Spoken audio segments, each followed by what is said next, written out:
tugire Kristo bakunzwa umukama aho muri ku mpande zine z'isi. Inema y'Imana ibe mu mitima yacu igwiriye rwose, urukundo rw'Imana ruhaze ibyiza imishaha yacu. Ndabahaye ikaze muri uyu mwanya mwiza w'ijambo ry'Imana. Turi mwiza mu ryo hagati ya saa 12 na saa 3, izamu ryo guhindurirwa izina.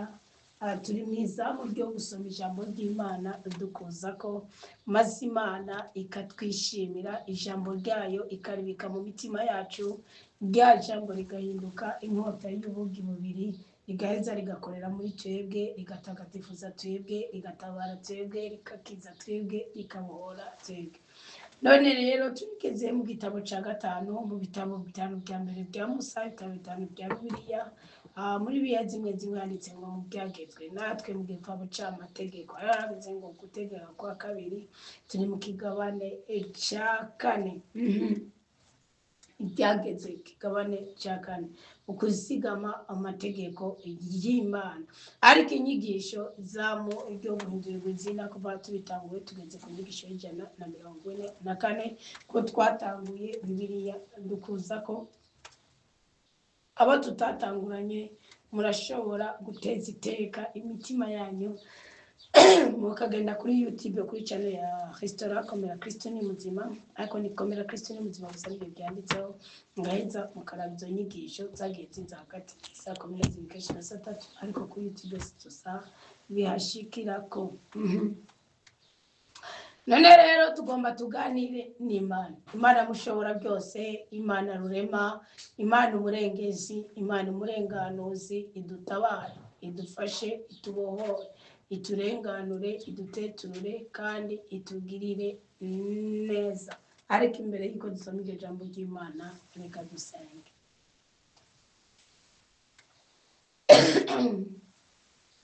Dawa twese ujyagiye mu ijuru, wose umwami wacu Yesu Kristo, urakani nazo cyane mukama, kuko uri Imana itugirira neza byose, uri Imana idutera iteka, uri Imana idutetura mu makuba y'ubwoko bwose, uri Imana atakintu na kimwe twikena, kuko ufise byinshi, ufise byose kandi ntubitwima, uguma ubiduha, ukaguma ubiduha. None rero nyaguhora ku ngoma, rutare rw'ubuzima bwacu, turi gusengera mu izina ry'umwana wawe Yesu Kristo, umwami, umukiza n'umucunguzi w'ubuzima bwacu. Turahamagaye amaraso y'uwemeranda ngo atwikire ubuzima bwacu, atwikire ubuzima bw'abagwaye bakire, atwikire ubuzima bw'ababoshye babohoke, atwikire ubuzima bw'abafise umunaniro ku mutima n'umunaniro mu mibereho ya buri munsi. Ukuri mukama ubagirira agahengo, kuko benshi muri twebwe turi kugushingira ko wadukuye ku cyavu ukadushira ku cyata, ko benshi bari kugushingira inabi, ko bacanye igicaniro cy'ibyiza n'ibyishimo, kandi nawe ukakirungika ku bubasha bwawe kikaba podium yo kumanukira ko gukora ibitangaza. Turagusabye n'uyu mwanya ijambo ryawe ihinduka inkota y'ubugi bubiri. Turagusabye nyaguhora ku ngomira ijambo ryawe rihinduke igisubizo mu bibazo byacu, kanatsinda mu ijwi ry'ubuhanuzi. Waravuga uciye mu musabyi wawe Izamwene Amotsi, uravuga ngo ijambo ryanjye rishobora kungaruka ko ridakoze icyo naritumye gukora. Niko Isaya 55 mu kigabane ciwe yahanuye avuga.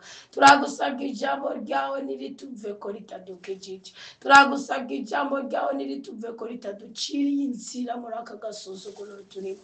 Turagusabye ijambo nirituve ko mukama, niriguruke nirigende ridatabaye ubuzima bwacu. Turagusabye cyane nyaguhora ku ngoma, ijambo ryawe nirituve ko tudateturiwe mu makuba y'ubwoko bwose. Turagusabye ijambo ryawe nirituve ko ritugura ibitereko byacu ngo byibungenge. Turagusabye ijambo ryawe nirituve ko udahinguye kabuto ugashire mu kandi kabuto, ama bivemo umuntu mwiza, umugabo wo kwizerwa n'umugore w'ugukundwa akazi.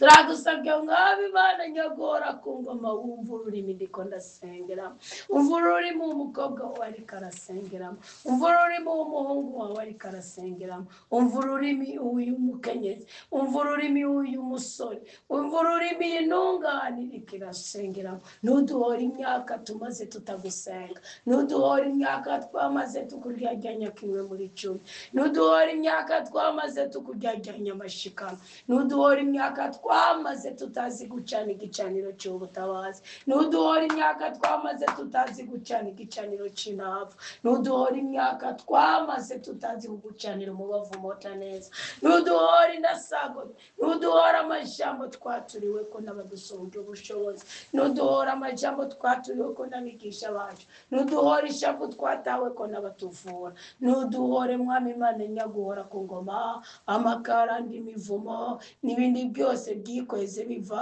ku batubanjirije kuri iyi si. Turaciye bugufi amaraso ya Kristo tweze rwose. Uyu munsi mu mitima yacu hari ijambo riri muri Zaburi rivuga ngo mu bitangaza ndi uwa mbere, rivuga ngo mu bitangaza ndi uwa mbere, rivuga ngo mu bitangaza ndi uwa mbere. Natwe mu bitangaza turaba mbere kuko turi ku gicaniro cy'umukama. Umuriro twadometse twawurahuye ko mu ijuru, nta handi twawurahuye ntutwice nka Aminadabu na mwene wabo ntutwice mwami Imana nyaguhora ku ngoma ngo twazanye umuriro w'umurahurano. Hoya turi gukorera mu itegeko ryawe, turi gukorera mu byanditswe byeranda, turi gukorera muri Bibiliya yawe geranda. Tukuramburiye kwa maboko papa, tunezererwe naco dufise tutahawe nawe, nta kintu na kimwe twibitsemo. Kristo Yesu ari Getsemani yaravuze ngo nimumwugururira aze, ngo nimumureka aze, ngo kuko ata butunzi bwiwe nibitsemo. Nta bugome, nta busambanyi, nta bubeshi, nta bwambuzi, nta bwangushi, nta bwiyorobetsi abo turi turara. Dawudi yavuze ngo iryongona ku munwa ndabizi ko rizi, kuko yarazi ko rivuye mu kambi k'umutima. Kamanya guhora ku ngoma umwana we ariko arasenga ari mu makuba, ari gusenga ajya kwa muganga, ari gusenga ajya gusoma, ari gusenga ajya kudandaza, ari gusenga ajya kwigisha, ari gusenga ajya kuburana, ari gusenga yumva urusonga. Ndagusabye muri byose na hose hahabwa ubuninazwa izina ryawe, hahabwa igikundiro ubuzima bwacu, hahabwa umugisha no mu bwiza twebwe ubwoko bwawe, kuko ari nta kinanira Imana. Turagushimiye ku byiza byose ugiye kudukora no ku byo uzabandanya dukorera, kuko iyi minsi mike dusigaje kugira ngo twinjire mu mwaka wa 2026 turabizi ko arabizohitana, turabizi ko ariho nabizohitaniza, kandi turatuye ko ari twebwe mu izina rya Yesu Kristo, amen. Mutima w'Imana, mwigisha w'ijambo ry'Imana, mutima w'Imana, muhoza w'imitima ibabaye, mutima w'Imana, muci umurikira ubuzima bwacu mwici mugahunga kazi, kugira ngo ibyacu bigendeke neza kazi, kugira ngo ubutunzi bwacu bushigikirwe n'Imana, kugira ngo nitwigere dukeranirwa no mu kanwa na gatoyi. Kazi urakaza neza Mana mutima mweranda, kugira ngo izina rya rudasumbwa rihabwe icyubahiro mu byo turimo byose, maze abahungu n'abakobwa bawe birati intara ibirati ntaye ugiye kububakira uyu munsi, mu izina rya Yesu Kristo natuye neza nkavuguruza inabi. Amina, amina, amina, amina. Mani maugenge nugitozi umumutima uzuye ubutungane, inkomezi zawe zinumbere shobore koma nkuyoboka. Imana iduhe umugisha rwose, amina. Ikigabane cya kane cy'igitabo cy'amategeko cya gutegeka canke byagezwe, ukuzigama amategeko y'Imana. Ubundi iki kigabane tugezemo, Imana itangurana n'umunyisirayeli, yarajabukanye nawe n'ibimenyetso n'ibitangaza bikomeye. Ariko murazi ko abanyisirayeli kuri igitabo cy'uguhunguka, igitabo cya Levi, cya bene Levi, igitabo cy'uguharura, murana ko abanyisirayeli hageze igihe baragomera Imana, baridodomba, baragira iki, ariko Imana niyabaterana niyabaheba. Bamwe yarabishe, abandi irabareka. Imana ibagutata igihugu, Imana ibabwira ibyo bazokora, Imana ibabwira icyo bazoyikorera, Imana itora ingabo muri bo, itwatora abatware muri bo.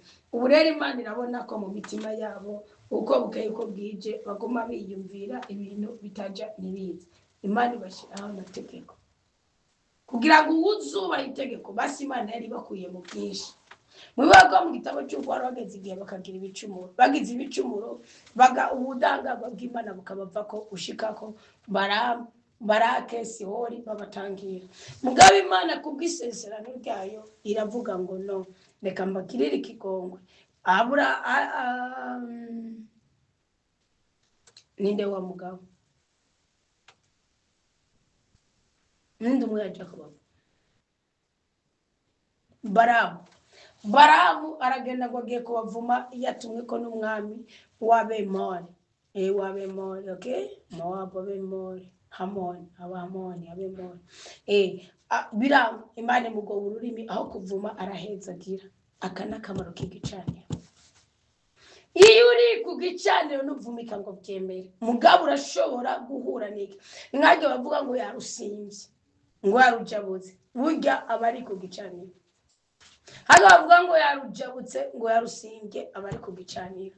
Mwarabonye mu gitabo cy'Itanguriro mu kigabane cya 8, ingano umuhungu wa Nowa yakoze icyaha kimerita ko agirane afungwa, kimerita ko yicwa, kimerita ko avumwa. Ariko bikanka ko ururimi rwa Nowa ruvuma yacumuye ukavuma uzomukomoka kugira ngo abari hamwe azobabazwa n'uzomukomoka ko ntabari Nowa ababazwa n'umukomokako.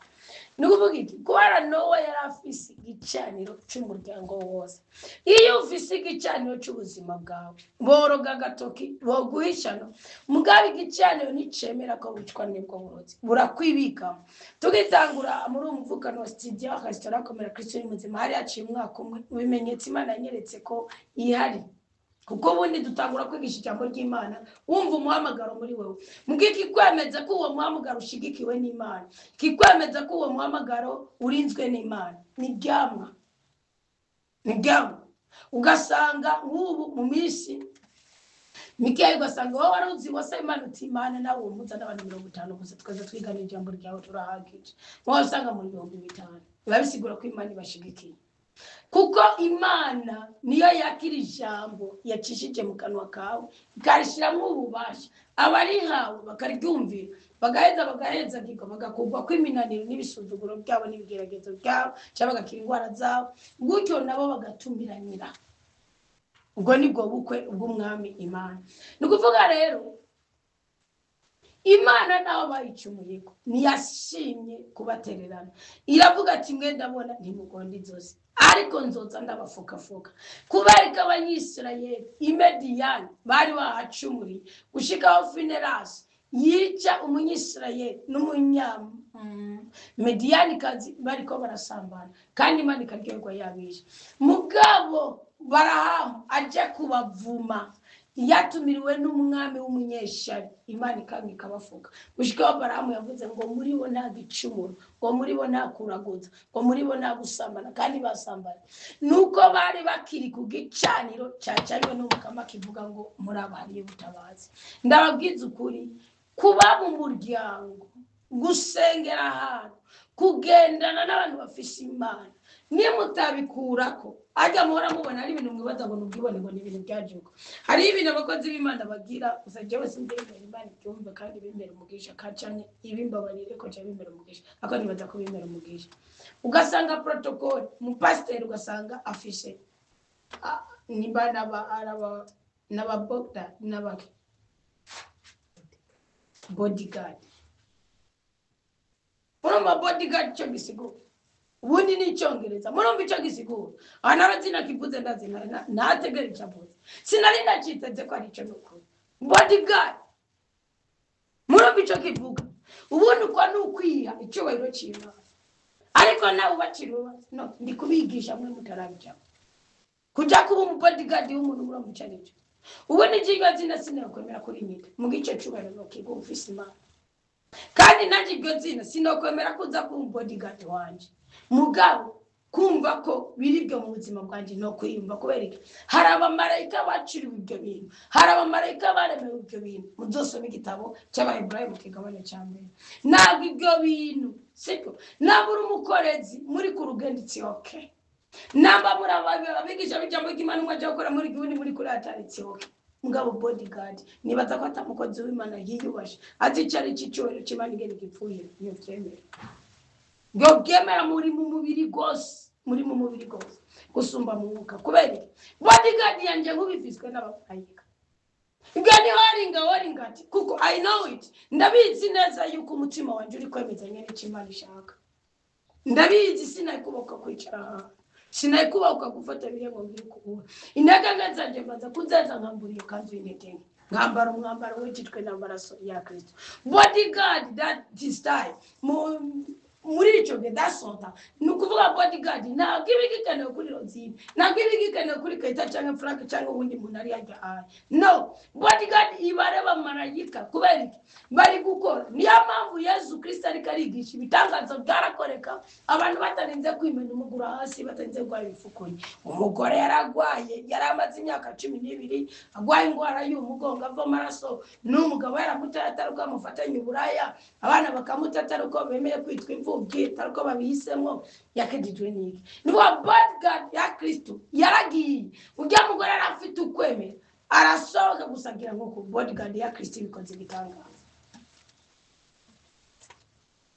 koze igitangaza. Reka mbabwira kugira musobanukirwe neza. Ndani muziko muri Matayo 8 haravuga umukuru w'intwaza ngaho yaravuze ngo Mukama ntibikwiye ko uri guraza mu nzu yanje, pfa kuvuga ijambo rimwe ndazi ko umusuku wanje cakira nanje ubwanje mvise abo ntuma bakagenda.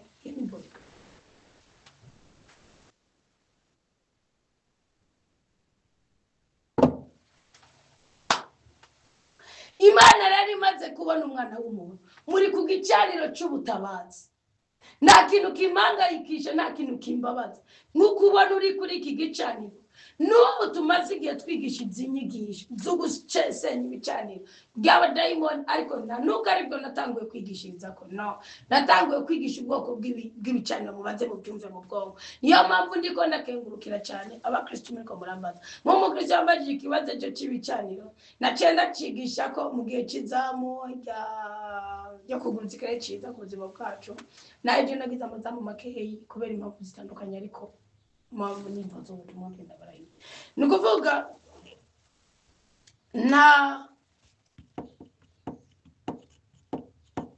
naramwishino musecegera commentaire aravuga ati rero igicaniro cy'inava gishingiye ku cacumi, ibindi bicaniro nibyo tugira kugira ngo nyene tugire ubugwaneza tubise mu deni mugabiri ngombwa kuko Imana ntiyaremye umuntu umwe ngo abe umuntu abwiza kurondera ubundi magaye ko abwiza ati ndakwica gusinda bica bose ndagusika zuru kana musara byase kandi Imana yashirikira namwishe ntiyabishe bose, hari abasigaye muri bo bari bo bazocenguka. Yo mpamvu Izaya rimwe avuga ngo akicumbi cy'icumi cyagasigarira kako gashitse nico nzogwiza kandi nakagira imbabazi. Nukuvuga rero yeyo uri ku gicaniro, ibi bicaniro turiko turiga no gusamba ijambo ry'Imana gicaniro kandi gihinduritse, kuko ngubyo mwihweje ibyo mwumvise ngo nimuba mubyemera bikemezanya n'umutima w'Imana ngo bizobaryo. Imana rero ngo kuzigama amategeko y'Imana yavuye ivuga ati reka mbashire amategeko ntihazosubire kugira ubuzira icacasi, reka mbashire amategeko. Uzobona ati data yarahemukiye Imana, reka jewe ndeke guhemukira Imana, nzomutabara, nzomukiza, nzomutetura. Utazobibona agakomeza agahemuka, nzomwiceceke.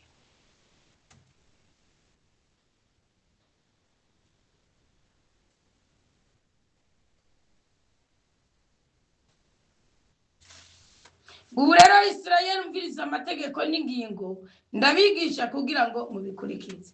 Ikintu cyose muzokura muri iki gihe cy'amategeko twaratangwa mu gitabo cy'itanguriro, turasubira guhunguka muri ukitanguriro. Ubundi itanguriro rihagaze kuri Adamu na Eva, rigaragara kuri Nowa intungane, rigaragara kuri Ibrahimu umuhamagaro wiwe. Ibi kandi ibyo bigize Bibiliya. Guhunguka ni impuhwe z'Imana ku mwana w'umuntu, ni ubudahangarwa bw'Imana ku isezerano ryayo, kuko niyo yahagurutse ngo yumva umuriro w'umunyisirayeli ari mu Misiri, ubona iri mu ijuru, iravugwa ubura ridasinzira, iri kirarondera inama yo kugenda yicungura uwo muntu. Iraza mu gisaka ihura na Musa, ibana nabo yiyicarika nyine mu nkingi y'igicu n'inkingi y'umuriritsi izanana nabo. bagenda bayigora bagenda bayinaniza. Ubundi Imana irakunda umuntu yerekwa akavuga ati ibintu birakunda, ibintu birashoboka.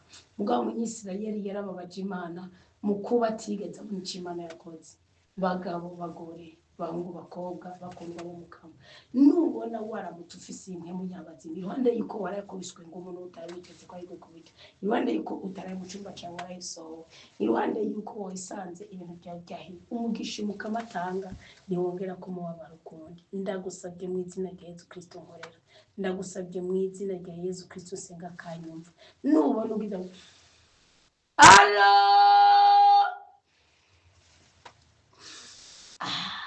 alo alo alo haleluya. Murumva ko mbivuga ni ikijwi kimeze nabi, hari uwundi mwana azi kugahinyanyura, ariko niba uvugira ngo respiration et l'expiration, buriya hari utuntu nagenega muri biology niho ndatwumva. Ubundi ngo inspiration inspire ni kwinjiza, l'expiration igusohora. Inspiration ngo winjiza ibyiza gute, abantu baramatwarete, abantu batoze, ahantu hari ibyabotse, ahantu hari ibyatsi, kandi winjiza ibizananye n'ikirere. Ngo inspiration ni gusohora bibi, ahantu hari ugaye, ahantu nta muyaga uhaza, ahantu nta mucafu uhaza, mu kanwa kaje ibintu muvumenga ntibirushane kada. Ikivuye indani mu muntu nicyo kimwica, ikivuye imusozi ntacyo kimugira, kuko Imana ifise imyinyanyiro yayo. Kuko iki kire niyo yakiremye, uwo gicyoza agirane yicwa n'iki n'ububasha Imana n'ubutwara Imana yacizemo. Niyo mpamvu na mutoni ntazi Imana imikaratusi iraza ngo bavuza ngo witeye kushimagizwa. Cyo gituma mu kintu cyose gikora mu ijoro niyo mwanya w'Imana urira uraje. Utu ni mutatumenya kugira ngo muzogira agaciro imbere y'Imana, muzokomezanya n'ibinofunofu nk'abisi bose. Ahantu rero muri iri tegeko ubu twinjiye mu gihe cy'amahame y'ubuzima buhiriwe, cy'amahame y'ubuzima buryoshye. Ebyo mbega ni muri umuntu wanjye Theodose mbega nawe werotse kabaza yambwiye ngo ngirire ngo nsiga ibintu mu mutwe. Hajya urazishaye kuyego tuvuye mu butumwa yaje arambwira ngo ndibuka ngo igihe kimwe ngo wavutse ufise ngo urukunda ngo guye imishatsi yera. Hari igihe umubabaro kuba ko mu buzima nigeze kuba mu buzima bwanje ndaryama ngira naryamye nk'amajoro 3 nabyuka kunyegeza amadeni guhangana n'ibintu nsanga hose imishatsi rera. Ndakanguka nirabye mukiye, ubundi je sinkunda kwiraba mukiye wapi, je uko nsokoza mbabitse uko nsindaga imishatsi makiye, je niraba gake nuko nyine duturira no kwikiye kiri muri dushe, ubundi sinohaguruka ngo ngiye kwiraba. Nzi gusuzuma amenyo yanje kuko nzi ko nayoza, nzi ko ibyo bintu sinunze zandikane kuvana kera sonye. Nukuvuga ukisanga imvizera iki gitabo cy'amategeko ni kugato tandukanye n'igisuzuguro ngo kigutandukanye no muvumo. Turacinjemo tugeze mu gice cya 4. Ku gice cya 4 Imana yababwiye ati gihe mubereye kuri uwo musozi kirahagije nimuhindukire. Petero akivuga mu bwuzure bushasha gihura n'ukuzura umutima mweranda.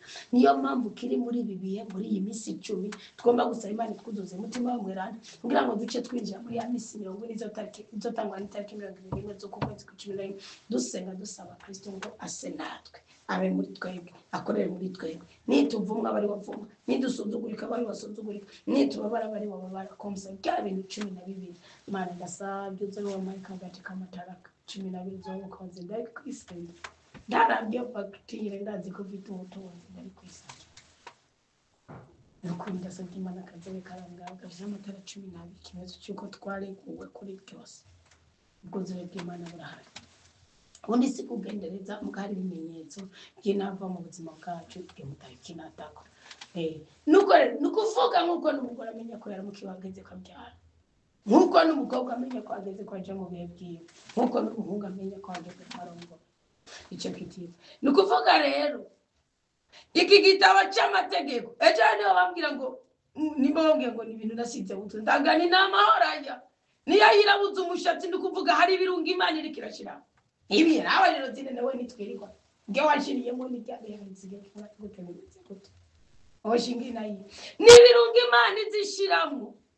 Imana ishobora kugushira ibirungo mu buzima ukavuga uti navutse ndakayoya none ko mubiharira ahubwo ni mwemere ijwi ry'ubutungane rikorere muri mwebwe. Ndavuga ijwi ry'Imana, ijwi ry'ubuhanuzi, kubera none Namani agiye kwa Elisa ndiyasigaranye umubiri nk'uhuru yari afise ibibembe ugani yakorera ibwami ntiyari kukwinwazaga basiwe yishaka siwe gihanganga ntiyari yafandi ntiyajyari isanga ngo atigenda wagire muri Yorodani. Ntabwo ari Yorodani nawe ugenda uguyongere mu ndabo uko bigenda cyo gituma ibintu muguma mwirundamwo ugasanga umuntu amaze kugira imibatizi 35 muri kwicira ubanza muri kwinaniza iminaniro yanyu nimutuzura mutima mwerana ngo mugira impinduka nyinshi. Bibiliya iravuga ngo nimuhinduke muhura n'imisi yanyu guhembuka. Ibikorwa by'abatumwa 3:19.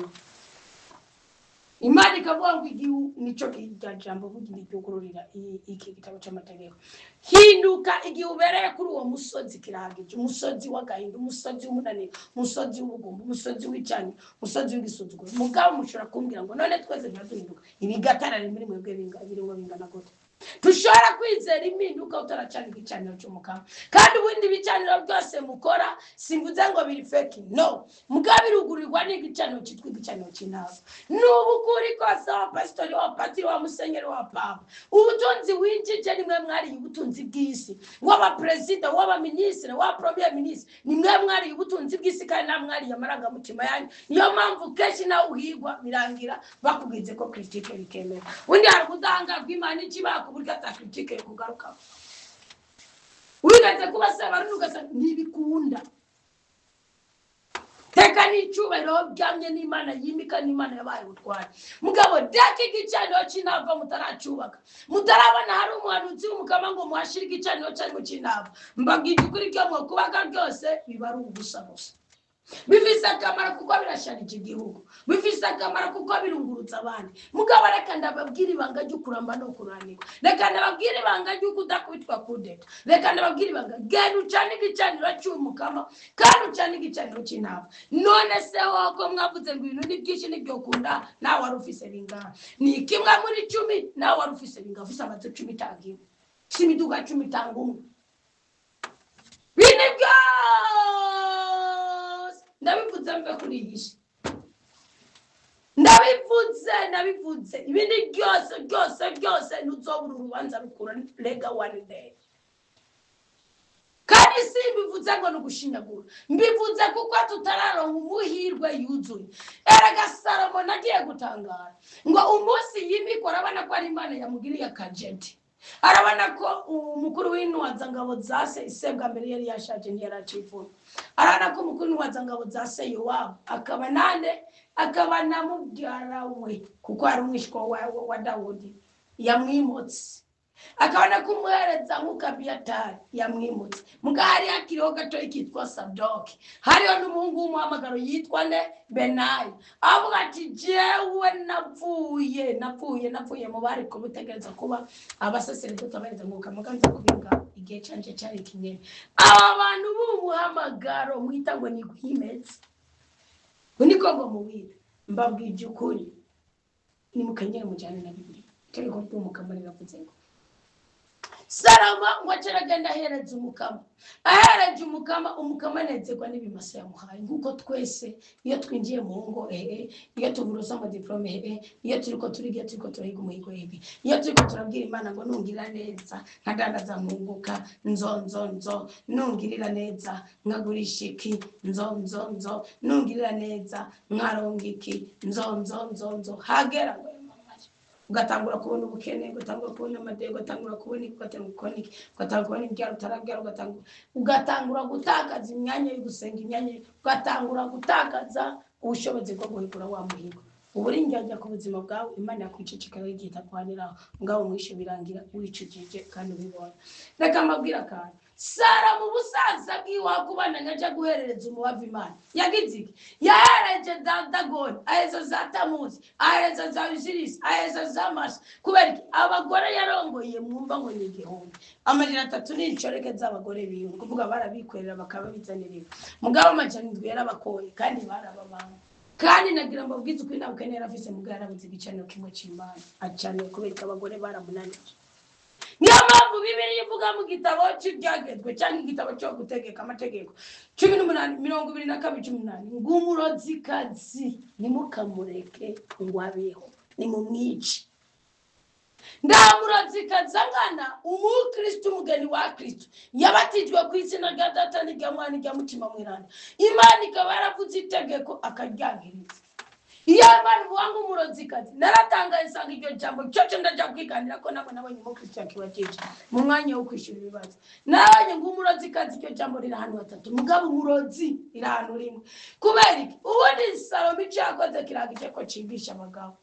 Yabuze umubavu umukama umwe kandi yarigeze gukatagura ibimasa n'ibimasa, umukama akaryoherwa akamusanga mu ndota akamubwira ati Salomo nsaba icyo ushaka ndakikoroza. Salomo aravuga ati Mwami Imana nyihera ubwenge n'ubwitonzi ishobore kuyobora ubwoko bwawe, ishobore kuyobora ukunda gike.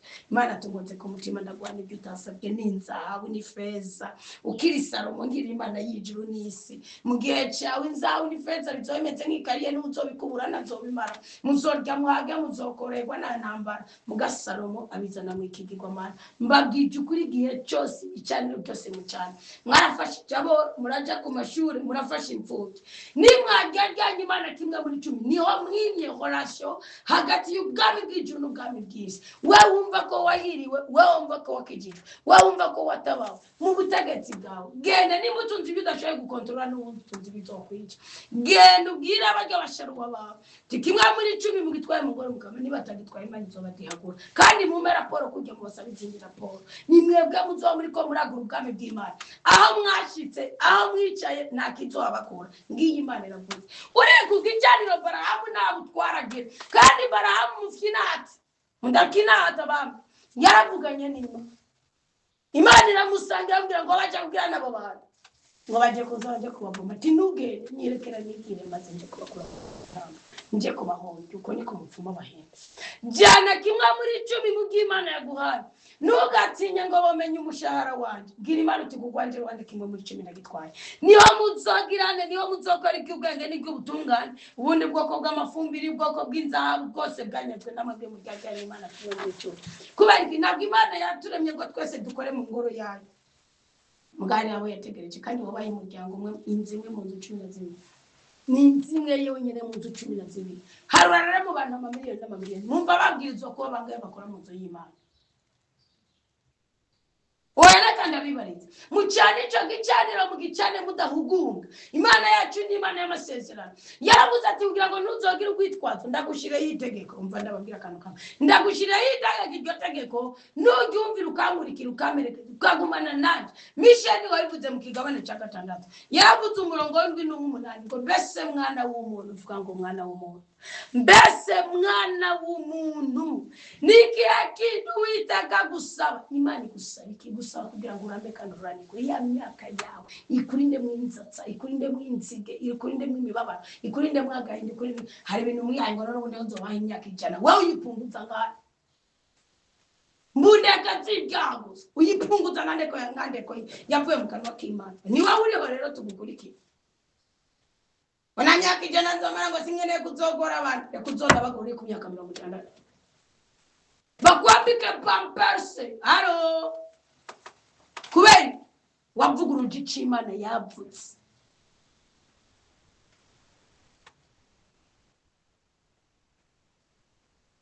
Ukari bikomeye Mwami Imana Rutare ni Yesu Rutare Urutare ni Kristo urutare.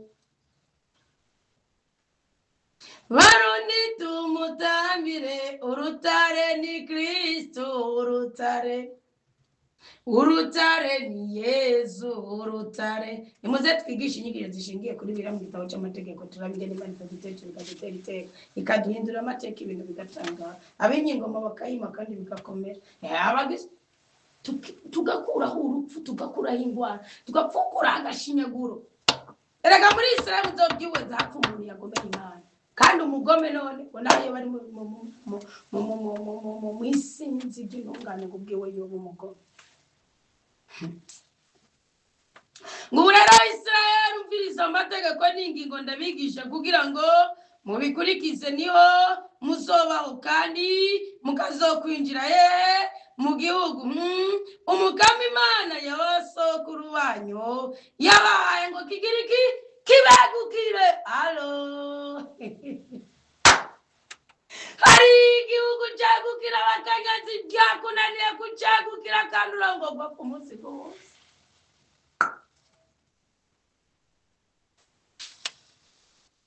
Hari igihugu cy'amahoro n'ubutungane byarase ibihumya byose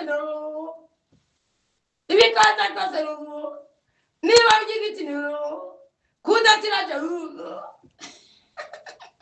iye. Halo iye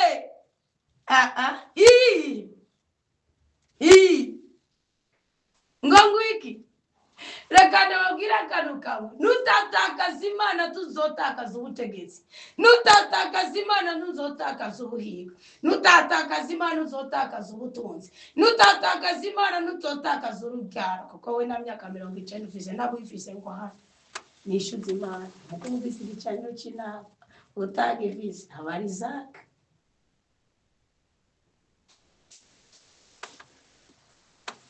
Igihugu cyiza kiraturorereye mu ijuru, kizicagwamwo n'abatowe nayo.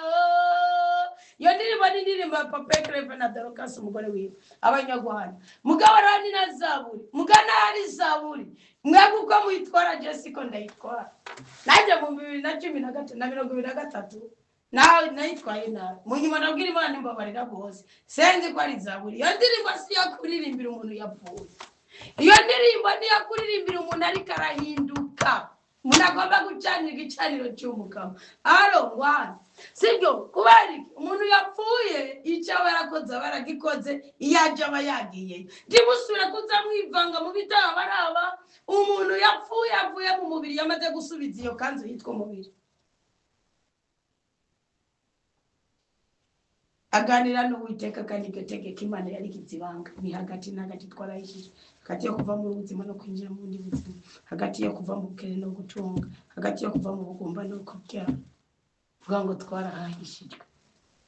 Aro hagati yo kuva mu bukobwa no kujya mu bugore, hagati yo kuva mu byo gutuma ushaka kuvuga vuga uti ndahire twaca kabeti bo yagiye mbone byo sinza tugutera amakuru ahubwo yari intoze oya nabeshya ngira amakuru yari ekute nagize sanga ubumuga uwo muntu afise ari mu bitaro bwakomotse ku mugabo wiwe inyuma y'imishindwi bagize ubukene. Ngo byarashitse umugore akumva atinya ko umugabo muhani, umugabo aramubwira ati yamara kutaramenya icyo waje gukora indwi yose ikabigiye guhenda kureka ngo ube ubugire ugatinda kwica. Umugore akibaza ngo nugutwenga, mukama aramusuka kwa amazi nyine ashushe, aratora amazi ngo baraza amazi mwitere munsi ashushe, araza aravuga ati ngira ndakogesha imishatsi nitavunguka kuko nta mugore atagira imishatsi ndaheza mbandanye mwita umugore nini wiruka korega ngaho guma ubaza ngo nibyo gukinata tinari nziti n'uburyo umugabo n'umugore bakina. Basi hari ibintu muri bagabitagaye cyamenye naco dupfana mugabe impamvu nuwenze nuko nzi ko ibyo bikorekore biba. Ndamubaza ni none wosanga atararongora ubundi ni wosanga atararongora ubundi mugore ko umva atafunzwe atawamufashe akabwira ati yamara mbabaza dusubire tubane wobyemeye wicereka kukimbaza nko sinzi ko byokunda ore ndaramukemeye.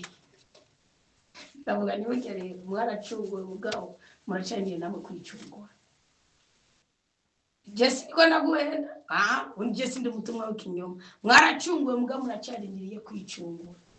Uwo yarakweretse ko utari gufa ryama gufanyiye kukagatoki nawe kabakagwe kanseri karaboze kava mu ngira vuga Imana kankirize ndivuga ngo Mana kaje bapfuma bagaca gukarama itabo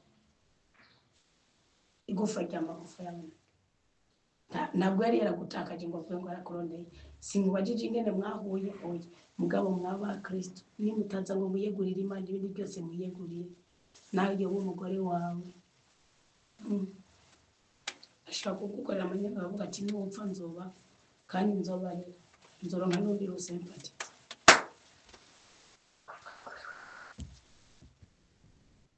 Ngo ntihakagire icyo muzokongera ku majambo ndabategetse kandi ntihagire n'icyo muzokuramwo kugira ngo mugumye amategeko y'Umukama Imana yanyu ndabategetse. Gatatu, amaso yanyu yarabonye ibyo Umukama yagize i Bahari Pehori. Abantu bose bakurikiye ikigirwamana cyitwa Bahari c'i Pehori, Umukama Imana yawe yarabatikije ibakura muri mwebwe, ariko mwebwe mwagumye ku Mukama Imana yanyu muracyari bazima mwese uyu munsi. We waduhaye kuroranirwa tongera ingoga z'ugukora ninazo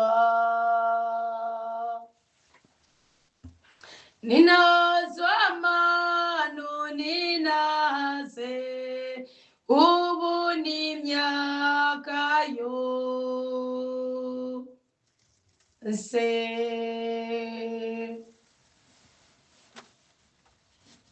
Mwabyumvise? Uri kumwe n'Imana arabaho, aratunganyirwa, arahirwa, arakomera. Umva vuga ngo arakomera.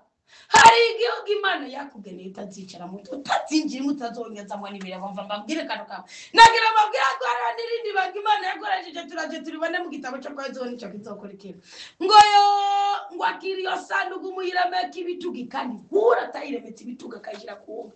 Vuga ngo yarahwerera kumbuka Yohana. Abantu muzapfira mutagene kuwapfira ariho mwari kurongera ubuzima ba Kristo.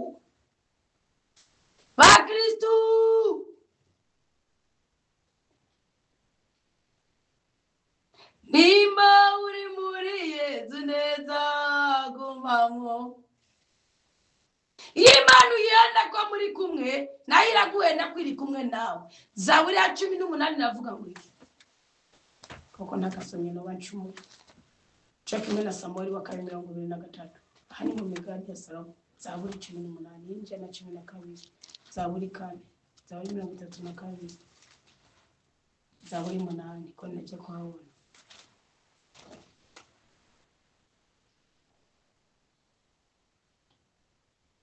Ngo nk'ingingo z'Umukama zose zama imbere yanjye. We ni Dawudi. Reka mbere ku murongo wa 21 matse. Ngo Umukama yamere yakurikije ubutungane bwanje no gutunganya Imana zo guhimera. Akurikije ubutungane bw'ibiganza byanje yarampembye. Iminwe itanga izohora hejuru. Nkako nazigamye inzira z'Umukama zica he izakangahe 35:8. Harahiri umuntu afisa mu mutima w'inzira zigana muri rurembo rwa Yerusalemu gisagara cy'amahoro ari Kristo, ari jambo rya Kristo. Harahiri umuntu afisa mu mutima wiwe inzira zigana Isiyoni. Nkako nazigamye inzira z'Umukama kandi sinikuye ku Mana yanje nk'umurisha. Nkako ingingo ziwe zose Umukama arazizi kandi zama imbere yanje. Ingingo z'Umukama nizo nkingi niyo protection. Ma vie à Dieu, je donnerai ma vie à Dieu. Si je lui donne ma vie, il la transformera.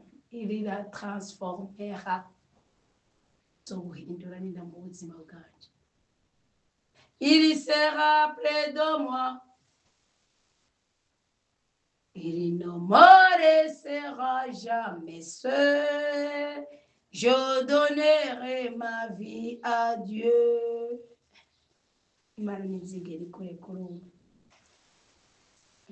Ahuni n'abavuga ati bose niyerekwa kandi bidasanzwe cyane cyane.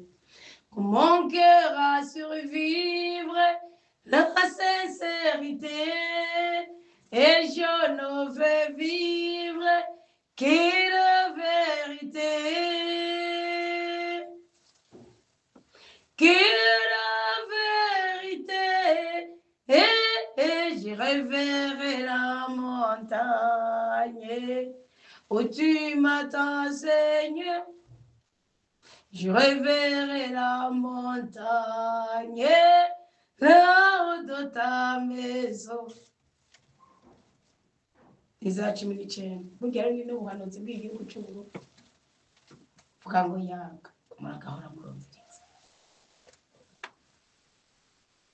Gens de toutes races, amis étrangers, venez, prenez place, prenez place, prenez place.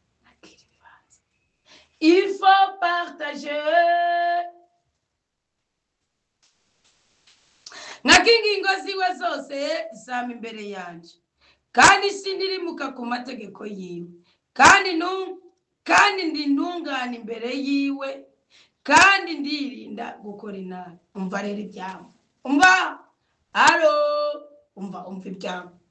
Umugama yamembye akurikije ubutungane bwanje imbere. Iruhande yo gukubitwa si ngombwa ngo ukubite, iruhande yo kubabazwa si ngombwa ngo babatse, iruhande yo kwibwa si ngombwa ngo wibe, iruhande yo kuragurizwa si ngombwa ngo uraguritse, iruhande. Umva rero hariho ibibazo bimwe bimwe ubundi bukigere twabikemuye bwa kagabo ngo ati we ntitwiganye nzogenda nanje ngende nzoshira ukuguru kuri nanjye ndakwashiriza amahitamo nambara ibindi nzotayijoro ntayibindi bwa byerakoze abanyanga yanjye ubundi sinaja gupinga n'umugabo jewe wapi, kandi nshaka gupinga n'umuntu atari ntunganye. Ibyo narabyamanye oya, ubugorye bwanje n'ubwanje. Abakobwa baserofate mu gitabo cyo guhora nibo bavuze ngo data ngo yishwe ngo n'ubugorye bwiwe, nabwo yishwe no kutubaha Imana. Umugama akurikije ubutunganuke bw'ibiganza byanje mu maso. Umugama yamembye akurikije ubutungane bwanje, akurikije ubutunganuke bw'ibiganza byanje mu maso ye. Uko bikorera mu maso y'Imana apana mu maso ya Anita. Niyo mpamvu icyo mukora cyose apana mu maso ya patiri, niyo mpamvu icyo mukora byose apana mu maso ya musenyeri cyangwa ya pasitori. Bufise ubuntu umwereka ubuntu. Prazira ijambo ry'Imana risomye neza telefone twese muri Bibiliya Protest. I wanna check ndahera n'imigisha abakristo kwiye Mana ungirire neza ukurikije ubutunganuke bwanje. Ngenda rirabwije ijambo ngene rivuga ufise ubuntu umwereka ubuntu. Zaburi ya kangahe? Ufise ubuntu umwereka ubuntu. Zaburi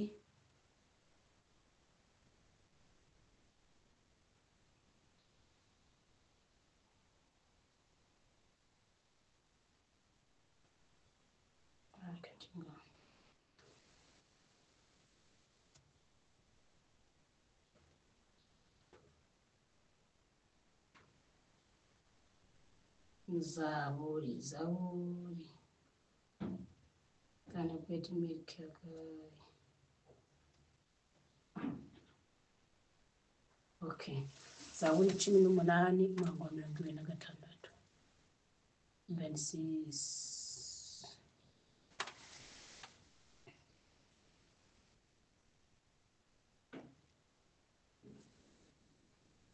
Zaburi 18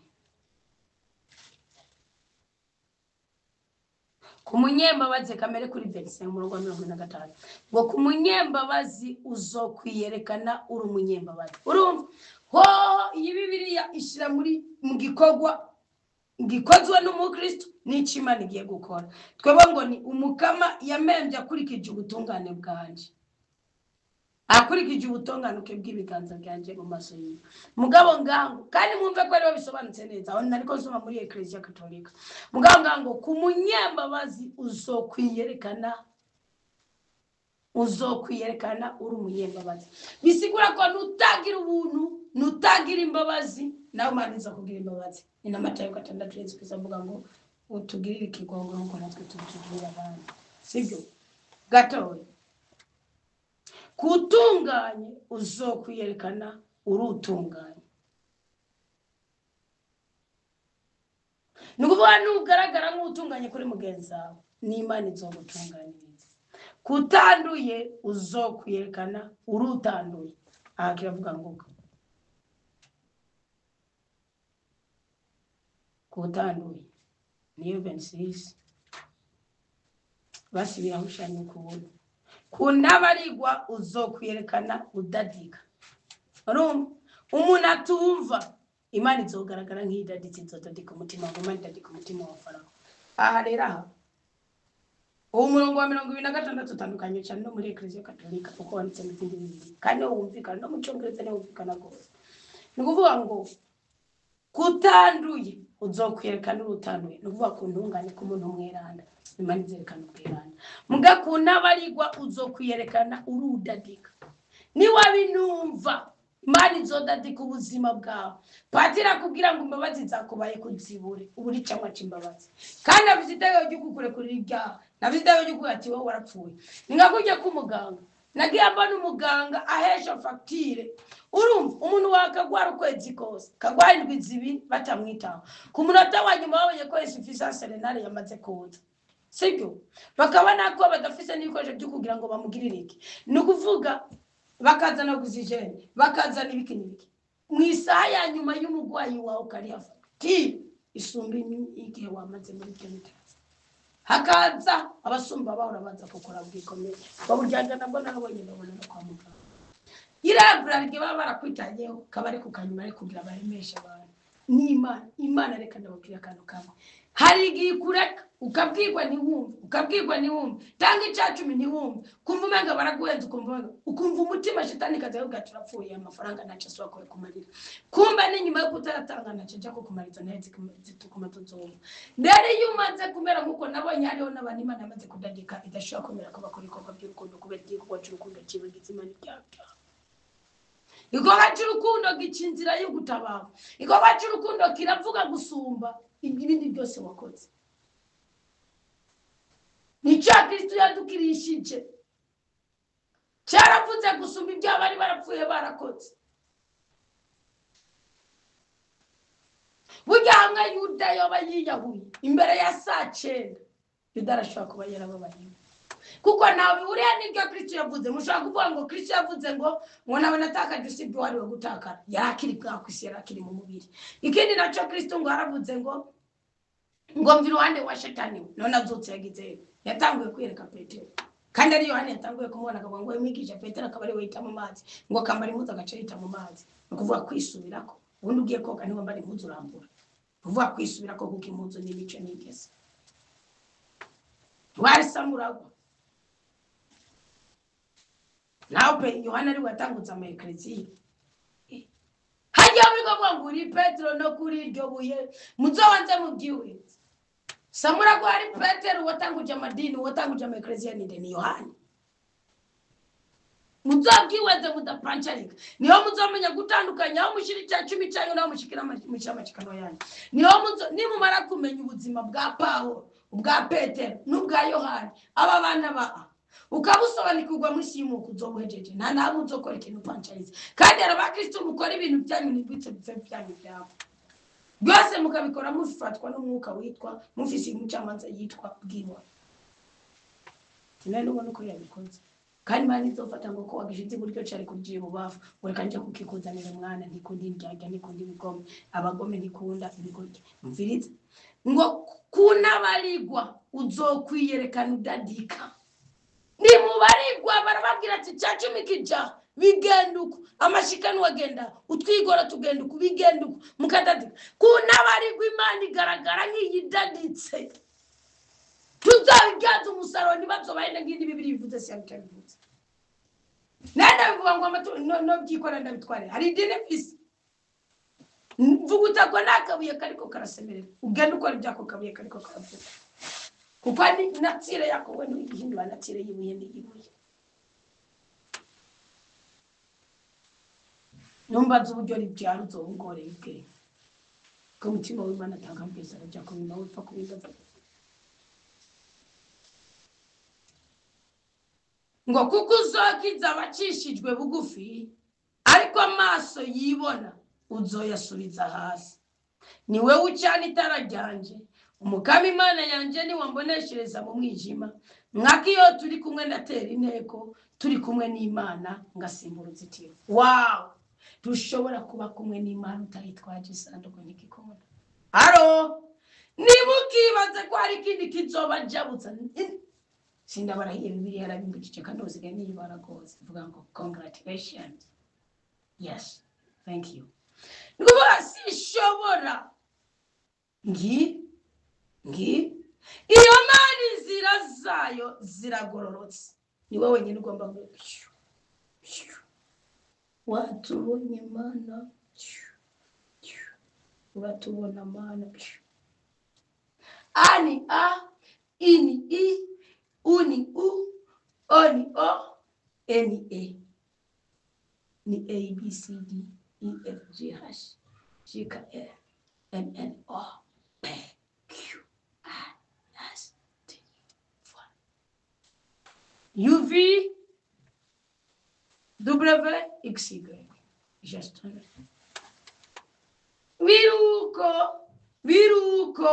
biruko. Niyo mpamvu kujya n'amazina yandiho.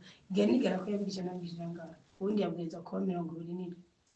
2 plus = 9. Yes. Ubuhamya ubumara bwuzuye ubutabazi bwo mu Kristo.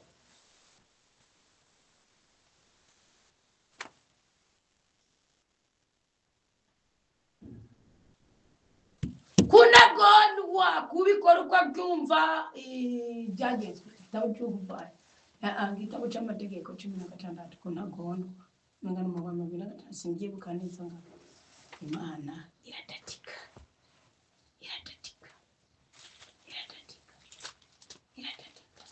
mubyumve kandi mubyumve waritegeko ry'umukama rimbwira ngo gira kora gira uko ntukavuge ngo nanje mbyumva uko wewe uri uzopfa bigasigara birakora uko nyine.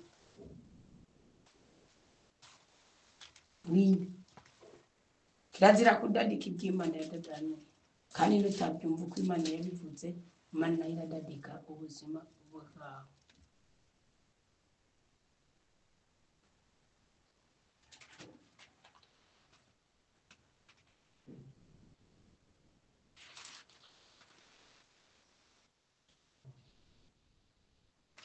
Okay, ni umurongo wa 18. Ahantu muzohafata ukuvuga wasubiye muri Bibiliya Ecclesia ukasoma muri Zaburi ntihagaruka soko. Mugabo usomye bize ya Bibiliya Protestant canke icyongereza ndetse n'igifaransa no murongo wa 26b ku ntabarigwa uzokwiyerekana urudadika.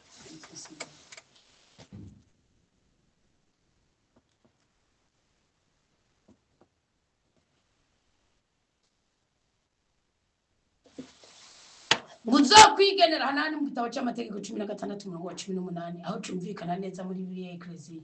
Uzokwigenera wewe nyene abacamanza n'intwazangabo mu bisagara. Uzokwigenera wewe nyene abacamanza n'intwazangabo mu bisagara byose umukama Imana yawaguhaye.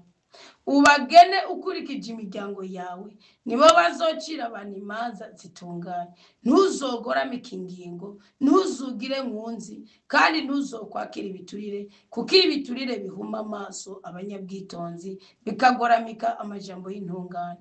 Urarondera ubutungane nyabutungane kugira ngo ubeho kandi wiganzire igihugu umukama Imana yawe aguhaye. Iri jambo ngo uzokwigenera Yobu 5.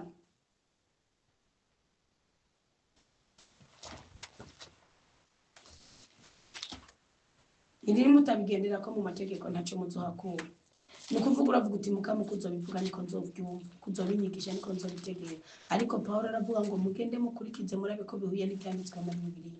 Yobu 5 umurongo wa 21 ngo akarimi kabi uzokikingira. Ibindi byose intambara, ingwara, inzara, ibikoko byo mwijambo ibiki byose Imana izogutabara. Ariko akarimi kabi uzokikingira kubera iki? Hari ikintu ushobora kuba waratuwe ukisanga na gikundira ufise kandi uri ntungane y'Imana uzovuga uti Imana kinige iki gicaniro ngicanye iki. Niyo mpamvu kajya gashishiro gategereza gukomoka ku bitekerezo byawe. Wana bisiguriye kare namubwiye Mukristo ari muri Kenya, nabwe numviriza, reka kuvuga ngo iki niki, reka kwidadira, kenyera ubyature kukukuroga wewe nasinziriye, ugoma we nasinziriye. Wana warigiye wirabuka kuguti nanje ndi umugome, nanje ndacumaze, nanje ndi mubi, nanje ngize kuko navutsa, riga jambo riraza kukunaniza, sibyo? Ko ariza kukunaniza rero cyatumye Kristo byoroha ko atsinda amarwe y'imibabaro yahuye nayo. Nukata jambo ribabaje yigeze yiyaturako, yatuye amajambo akomeye gusa, niyigeze yemanga ngo ndumuhungu wa Yosefu na Bikira Mariya. No, yamanye ubutware bw'ijuru, kugana ubutware bw'ijuru. Mugatwe bwe biradushikira na mama Vianney Kametse na Sengeri ko yabaye niki. Niyo mpamvu yagashishiro karavuga ngo jewe runaka ukibona mu kindi kirere kidashingiye muco so yakuraze cyangwa muco nyoko yakuraze cyangwa muco umubabaro waguteje, sibyo? Ngo akarimi kabuzokikingira akaranda kimirije nikazogutera ubwo mukiza mukigoyi Imana itakura. Umurongo wa 21 iyo buga 5 birajanye no ngaho. Iyi rero ni inyigisho, iri ni itegeko rigenga babatuwe bamwe bari ku irembo. Uwo mugabo Dani burya n'abacamanza ni Dani rugero rwa 6 no ku ncereke ya mbere, ni umukristo wa mbere avuze ati jewe Mana nimba ndagufise nacisi nzongira, ukavuga uti mpagurukanye nawe sinzokuryaryanye uzomuvugisha koko. Ugahaguruka ufise imyaka 50 ukabaga kumuka bagasore utigize bama mishuga utigize bandi hariya abadadi shuga nabo ngo basikiye barihirika mukabwira bako hariyo n'ibintu Imana mwe murayizi jengira cyane yiranije bakugukangamira avuga ati naso Samuel yavuze ngo nukuri ngo yiceceke, Dawudi ati kutavuga, Elisa wewe ngo nukuri ngo yabimishije, reka muhambi wakabika akabye munyashuri. Rero Imana yacu nije kudutandukanya n'ibisuzuguro mugabe dushiriye itegeko ry'inabo. Mwebwe mwagumye ku mukama Imana yanyu muracari bazima mwese bose. Amina. Ehera nabigishije amategeko n'ingingo nk'uko umukama Imana yabintegetse, niko Musa yavuze. Amina. Kandi muzavuga ku izina ry'Uwiteka kugira ngo muze mubikurikize muri mu gihugu mugiye kwinjiramo ukibegukire naho ntazokwijamwo. Haleluya. Umukozi w'Imana navuga ngo mujane nawe avuga ngo mujane n'Imana. Ko twadushobora kuvuga igihe cyacu kikabagereye ganye, amagara akabaje kudutora, ariko turakeneye bahise bavuga ngo papa wabera Israel amagari n'abafarashi, wabera Israel inzinzi yo utabara tipi ukamusigara kagasigara acamo kabiri Yorodani. Akunda ukuntu Imana itransfera ububasha. Abazobyumva kumwe nanje Imana bahumugishe kuje 3 benga biri kuje 3, ariko n'umwete nzobaha kuje 3 kuko nugira umwete wo kurondera Imana izokwiyeka. N'umwete mwabagabo n'abagore mudafitina yegome umwete ntuhagije, ariko Imana ni udushingira ko umwete no kwiyeza ibyaha nico ke Imana niyo condition y'ukuzura y'uguhinduka ububiko bw'umukara. N'umwete kwihana ibyaha, kutagondama, kudahengama, niyo condition y'ugukoreshwa n'Imana. Ngwera abana bigishije amategeko n'ingingo nk'uko umukama Imana yanje yabintegetse. Haleluya. Kugira ngo muze mubikurikize muri mu gihugu mugiye kwinjiramo ngo kibegukire. Amina. Murabizigama mubikurikize. Haleluya. Aha niho hari ubwitonzi bwanyu n'ubwenge bwanyu mu maso y'abantu bazokumva ayo mategeko yose bakavuga bati icyo gihugu gihambaye kigizwe n'abantu b'abanyabwitonzi kandi bazi ubwenge. Wa mukobwa, wa mugabo, wa mugwayi, wowe uri kugisegura, wowe urugo rwanze, wowe urubyaro rwanze, wowe ubutunzi bwaze, wowe atamahoro, wowe atakana, wowe atatuna, wowe atabwiza ngo nabwiza bamubona ko ngo ntanakana ni mozi Imana izi gutanga amafreshi. Imitaya ni mwimi bya 10 Imana mwishora mu bishatsi, mwimi bya 10 Imana mwishora mu nzara, mwimi bya 10 Imana mwishora mu mahoteli, mwimi bya 10 Imana mwishora mu mabazerishi, mwimi bya 10 Imana mubona ntimubunyuzwe no kwambara impuzu abandi bambara ziri ku butaka bwahentereka nje kwambara izo kutya amazi. Sindoma nico mvuga ko nagahinde gusa.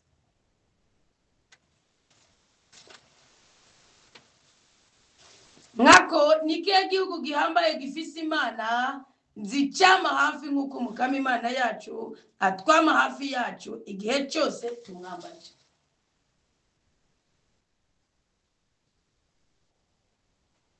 Ni anahandi kwino twiyoborere munzira igana ijuru utungera inkomezi. Niba ushaka guhindurirwa inzu n'inyigisho yakira uyigire bwawe uguti ndabyumvise koko. Yes, Uwiteka guhaza ibyiza bihabwa bumvise ijambo ry'Imana bakarigira ubuzima. Cyane nikiye gihugu gihambaye gifise amategeko n'ingingo bitunganye nk'iri tegeko nshize imbere yanyu uyu munsi. Njya kumva no kumvira amajambo y'umukama gaheza akaduhindurira ubuzima. Ariko urinde n'umutima wawe woye kwibagira ibintu amaso yawe yabonye, kugira ngo nibive mu mutima wawe iminsi yose y'ubuzima bwawe, uzubimenyeshe abahungu bawe n'abuzukuru bawe. Imana yishyura abantu ihorere 145 na hejuru.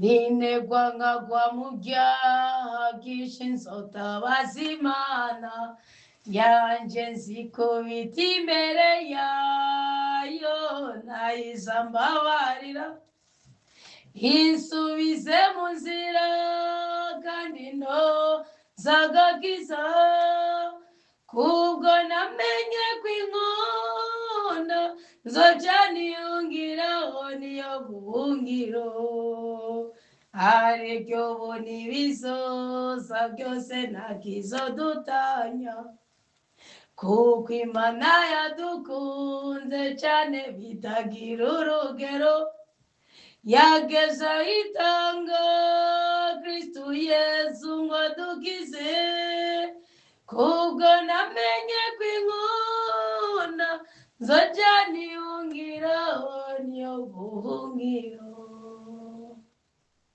Abashakashaka Imana twese dumeze iyi nzira, kuko iriyereka abayikunda bose n'umutima ukunda, kandi imara agahinda kubayigomeraho, kubwo namenye kw'inkunda. Kuba bimenye zurahungirayo kuko niyo uhungira.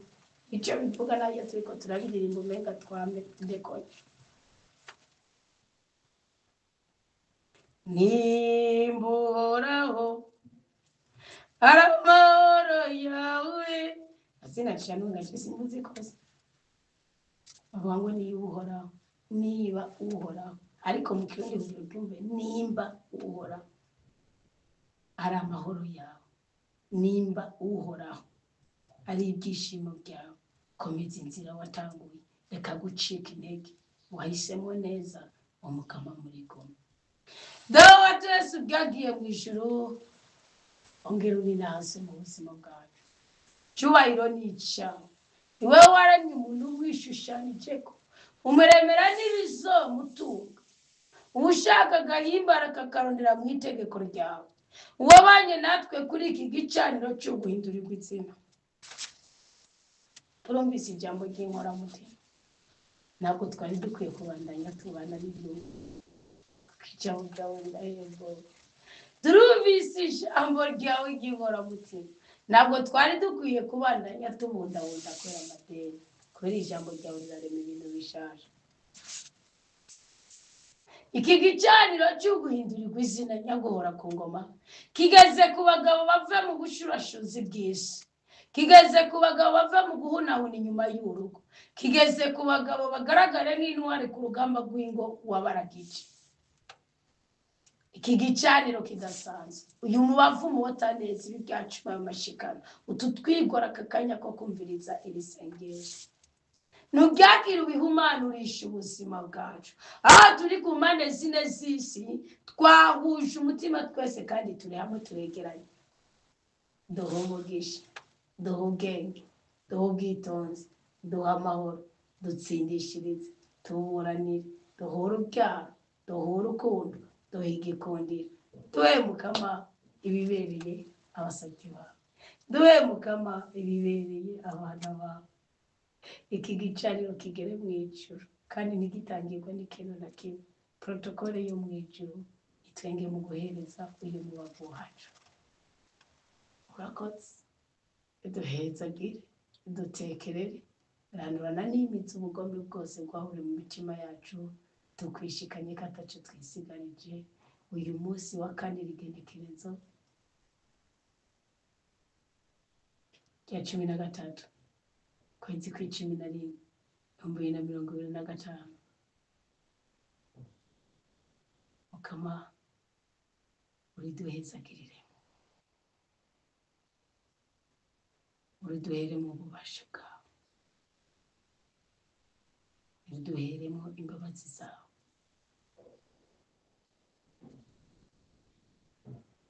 turinde kubabara, turinde ibyonyi by'ubwoko bwose, twuzuze umutima wa mweranda, icyo ushaka ari cyo dushaka, icyo wanga ari cyo twanka, kandi turakiriye imigisha yose, turakiriye no guhindurirwa izina, maze ubwoko bwawe tunezerwe.